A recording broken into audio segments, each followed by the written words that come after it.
What's up out there, everybody? I hope you're all doing fantastic. I just want to thank you as always for stopping by the channel. Today we're talking Good Boys, starring Jacob Tremblay, Keith Williams, and Brady Noon. It's coming out to theaters this weekend. Director Gene Stupnitsky is making his full feature directorial debut in this one. That is produced by Seth Rogen and Evan Goldberg, among others, which should naturally tell you that this is going to be a raunchy movie that does not hold back, much in the same fashion as a Superbad or Sausage Party. The story in this one follows three friends in the 6th grade that are hoping to make it to their first boy-girl party. The only problem is they don't know how to kiss, so they end up using one of their father's drones to spy on the neighbor. It, of course, does not go well. It ignites this journey of stolen drugs, a sex doll, the cops, sipping beer, and some self-enlightenment as well. And overall, I gotta say, this movie was a great time. It's certainly not going to be for everybody. The raunchy humor coming from kids nonetheless is not going to be to everybody's liking. However, the trailers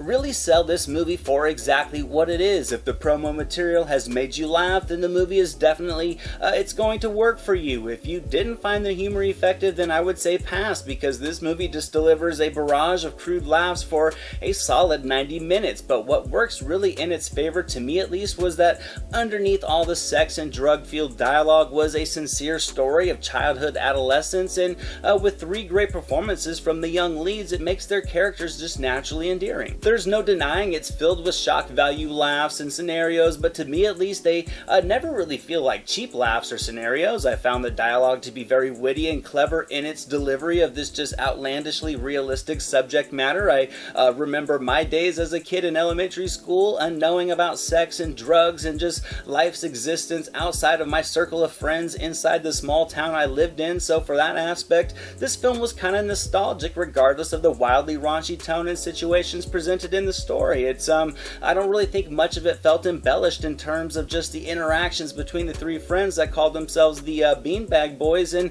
it really gave this story much more to connect with than I was expecting it to. And sure, there are some crazy situations created in the story just to build more adventure to it that certainly are not common for kids in their normal lives, but I think for the sake of just comedic storytelling, it all worked together nicely to just give the progression a nice smooth flow with continual waves of amusement from start to finish. A scene like the convenience store that with the cop that you may have recognized from the trailer, it's a very well crafted comical scene and honestly a little bit nostalgic. There's also a scene like the frat house scene that would be an example of just Hollywood storytelling, but it was still very hilarious and it gave the film a surprising just splash of fun action. So I really thought the realistic angles to the story mixed with the more fictionalized dynamics nicely. They complemented each other very well because I don't think the writing tried too hard to force things. I think the overall spectacle and the absurdity from start to finish was kind of kept at a steady level. I thought it really did allow the underlying story of these three friends coming to terms with the notion that the world is much bigger than their childhood bond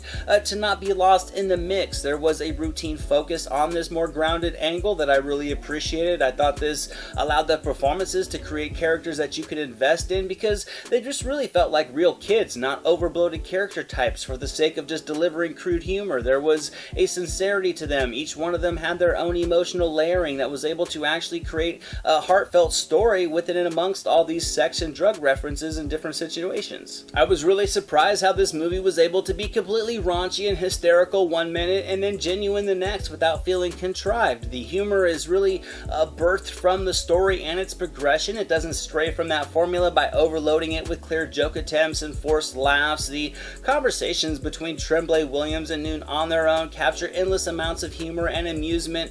Much of it is because of just their blatant childhood ignorance, and really the three leads I thought were all fantastic in their roles. It's their casual delivery that makes this tone and the dialogue work. There's also a great collection of side characters that really are able to keep things moving by injecting the narrative with their own personality types, and as a whole, this collection of characters really were able to keep the mood and tone upbeat while watching, which is what you want from a genre film like this. I will admit though, the film does have a very familiar feel and formula to it. The direction from Stupnitsky does seem very inspired by past Rogen-Goldberg collaborations, just in terms of how it's edited, the use of slow motion and when it's used, as well as other production techniques. But again, it all works more than enough for the needs of the story. It does add some effective styling to it, so I think it all works together well. The soundtrack is fantastic with a great collection of songs that really do effectively boost scenes when needed. The music does a great job of creating just an overall appealing atmosphere that can really lure you into following these three kids throughout the day like they've never had before, with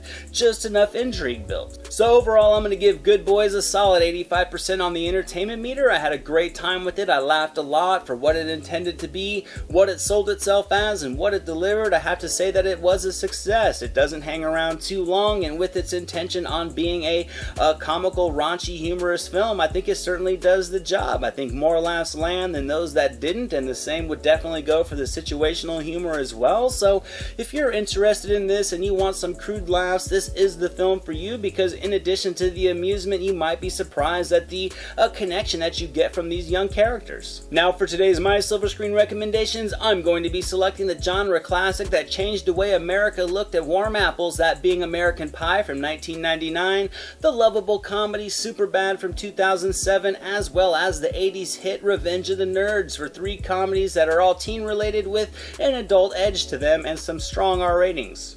Thank you so much for watching this video, guys. I hope you enjoyed it. If you did, drop it a thumbs up, leave a comment below. I'd love to talk movies with you guys. Share it with your friends, and without question, hit that subscribe button and the notification bell so you can never miss a video. Here are some links to some recent reviews just in case you missed them. All my social media links and the link to our official website are down in the description below, and I'll catch you next time.